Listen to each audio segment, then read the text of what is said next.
A little hate goes a long way. That's true in a lot of areas. It's certainly true in sport. I don't want people to be bad sports. I don't like seeing post-game brawls like we did with Miami and Indiana. Go shake the person's hand that beat you. You don't have to sit there and be lovey-dovey and talk to them the whole time. I'm all for sportsmanship. But a little bit of a chip on their shoulder, a little bit of hate is a great thing for sports. And we've got that now with 2 new coaching hires. Let's start with the Atlanta Falcons and the Tampa Bay Buccaneers. By the way, the 2 least interesting divisions in all of football just got a hell of a lot spicier because Kevin Stefanski is hired as the Atlanta Falcons' new head coach, and Baker Mayfield, responding to an Atlanta Journal-Constitution reporter on Twitter, went off the top rope on his former coach, Kevin Stefanski. So the tweet reads, Kevin Stefanski had a dumpster fire at quarterback in Cleveland. Baker Mayfield and Deshaun Watson failed, which started a chain reaction to 11 other starters. Quarterback Shedeur Sanders closed out last season with 7 starts. Baker Mayfield catches wind of this and writes, failed is quite the reach, pal. Still waiting on a text call from him after I got shipped off like a piece of garbage. Can't wait to see you twice a year, coach. This is expert trolling. This is a man in Baker Mayfield who who got his PhD in keeping receipts. You think that we're good at keeping receipts? And I'm talking about the collective we. We all know who spurned us along the way. We all know the coach who said we weren't good enough, or the boss who treated us like crap, or whoever it is that told you couldn't do something. We keep a register. We know who did that. We keep those receipts. But if you think we're good at it, go find a professional athlete. Go find a coach at the highest level. These guys are PhDs at keeping receipts. And chief among them is Baker Mayfield. And Baker Mayfield proves it once again by going right at Kevin Stefanski. Now, a little bit of background on this feud now with Stefanski and Baker Mayfield, who, by the way, suddenly those 2 games between the Bucs and the Falcons every year got a hell of a lot more interesting in a division I'm normally not that interested in. Kevin Stefanski was Baker Mayfield's head coach in 2020 and 2021. Keep in mind, Cleveland Browns, which now sounds like, a throwback of 50 years ago. They made the playoffs in 2020 with Baker Mayfield at quarterback. 2021 fell apart. After 2021, the Browns organization made the decision to bring on Deshaun Watson and give him that guaranteed contract that was an absolute disaster, and the Browns have never recovered from that terrible decision. Now, at the time, I don't want to use revisionist history here. At the time, there was discussion about whether or not that was the right decision, sure. There was discussion about whether or not Baker Mayfield is washed and if he could continue being a good quarterback for the Cleveland Browns. But it wasn't 100% universal that they should discard Baker Mayfield and go with Deshaun Watson. I would say in Cleveland, more people were for it than against it at the time. But looking back, it's a terrible decision. There's no way around it. Baker Mayfield went to 2 places after that, did not do well, and he's done very well with the Tampa Bay Buccaneers, and the Cleveland Browns are still searching because the Deshaun Watson thing completely backfired. So Baker Mayfield, who is a former walk-on, turned Heisman Trophy winner at Oklahoma, turned NFL star, turned progressive commercial star, and is now doing good things in Tampa. He's going to talk his shit. He's going to look up and say, look at where you are, look at where I am. And oh, by the way, the coach who coached me as head coach in back-to-back seasons did not have the decency to reach out to me when I was traded for a 5th-round pick to the Carolina Panthers. Now, I know there's reports out that says the GM reached out to Baker Mayfield, and I would just say this. I think it's very odd for a head coach not to at least send a text to the quarterback of 2 years to say, hey, man, best of luck. Hope it works out. Something. Anything. Does he have to? Is it the worst thing in the world that he didn't? No, doesn't have to.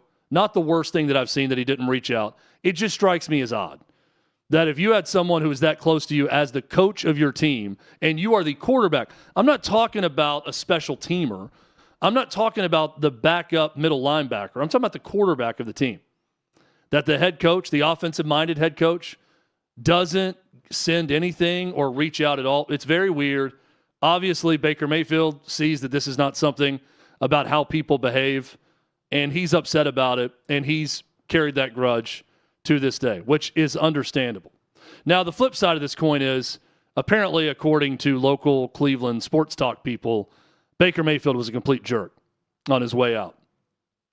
This is from, is it Daryl Ryder? Daryl Ryder, the fan in Cleveland. This is Tyler Castle's home.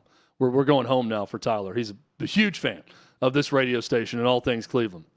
He writes, I'll never forget walking by him as he told a VP of the team who was trying to help him to go F themselves.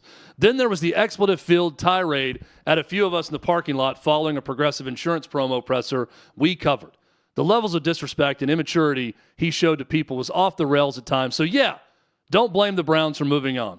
But how they did it was a disaster. Tyler, one question. Give me a thumbs up or thumbs down. Did he report this when Baker Mayfield was the quarterback of the Browns? Or did he wait until they traded him? Yeah, they waited.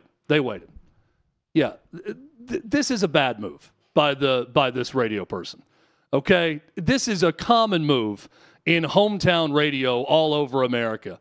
You love the guy, and the moment the organization's done with him, you start reporting on stories that are a year or two old about how bad of a person he was while he was there. This is a BS move. This is Bush League of this guy, Bush League of that radio station to allow it, quite frankly, and I'm not going to buy that at all. I don't know what all went into that. I don't know what this guy said about Baker Mayfield that would have him yelling at them for whatever happened. I've seen local instances here where players and coaches have gone right at radio people. It happens more often than you think because they have a problem with something that they said. It usually gets hashed out there. I would take it as the athlete having a little bit too thin of skin when these things happen, but it does happen. Why? Because pro athletes at the highest level are PhD students, PhD graduates of keeping receipts. And that's the case with Baker Mayfield and many others. So we got that one where now suddenly a rivalry gets a lot juicier. The big game is almost here. There's no better way to cash in during America's biggest sporting event than with Prize Picks, where it always feels good to be right. And since the big game is right around the corner, that also means it's your last chance to get into the football action before next season. So close the season out right with Prize Picks by getting $50 instantly in lineups when you play your first $5. New feature alert right now at Prize Picks, early payouts.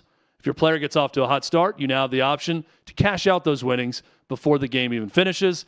Join millions of users and sign up for America's #1 sports pick app with Prize Picks. Download the Prize Picks app today.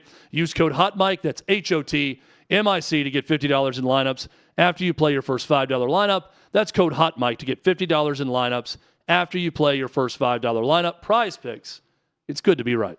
Then let's move to the AFC South, where Robert Saleh is going to be the next Tennessee Titans head coach.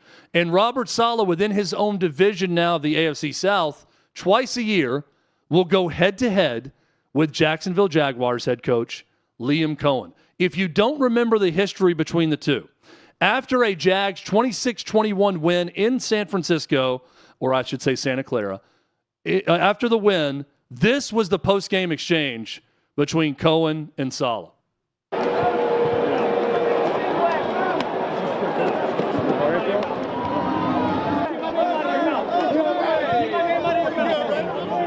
26 and the 49ers 21. Be sure to join us right back. So Liam Cohen, postgame, goes up, as you see there, heated exchange, and says, quote, "Keep my name out of your mouth. Keep my name out of your effing mouth." To which Robert Saleh replied, "I will F your world up." It's my coach. That's the type of coach you want running your NFL organization. We're here in Nashville, and I am thrilled that Robert Saleh, a man that would hear that from Liam Cohen, who had the cringiest chant of Duval I've ever heard in his opening press conference, would simply respond very calmly to someone running their mouth at them with, quote, "I will F your world up." Masterpiece from Robert Saleh, new head coach of the Tennessee Titans. Now, what does this stem from? So that week, getting ready for the game, Robert Saleh talked about the expert levels of sign stealing from the Jags. He meant it as a compliment. And I went back and watched the press conference, and I will say, I think Saleh's right in this one. He really was complimenting them. He was being very clear. Everything that's going on is legal, and they're really good at it. So we have to be careful. They're really good at what they do. This was not him accusing him of doing something below board. He's saying it's legal. What's going on?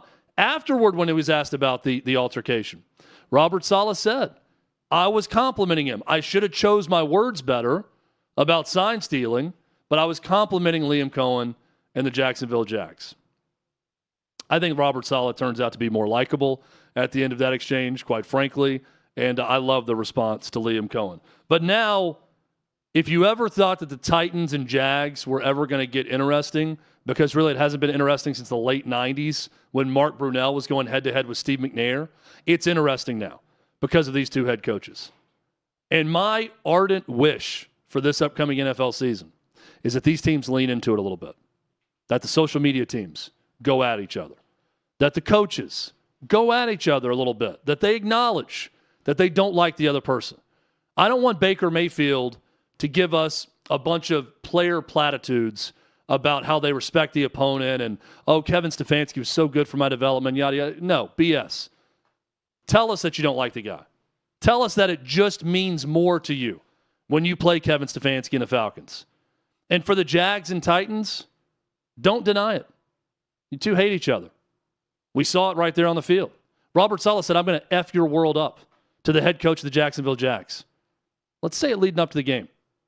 Let's get some interest in those games. Otherwise, quite frankly, most of America would not be interested in. Blood feuds and just a little bit of hate can go a long way. Thanks for watching. Subscribe to OutKick Hot Mic. Daily content and more at OutKick Hot Mic on YouTube.